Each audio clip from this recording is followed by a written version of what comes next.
Volodymyr Zelensky mokonzi ya Ukraine nazwi maloba lelo na visioconférence na Congrès ya Amerika pe asengi bokangami ya mapata ya mboka na ye na bobeti ya babombe ya Russie. Joe Biden mokonzi ya Amerika alakisi mana yango ete États-Unis ekotika Ukraine yango mokote.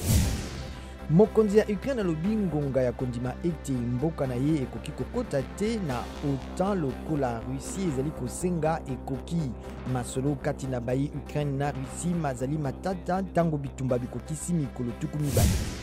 PPRD lingomba ya mokonzi ya kala Joseph Kabila esengi botikami ya mokambi molandi na yango Ferdinand Kambere oyo azali kozela ekateli ya bazuzi na bosambisi na ye na kozokisa moili ngombali ye mosusu na molangi.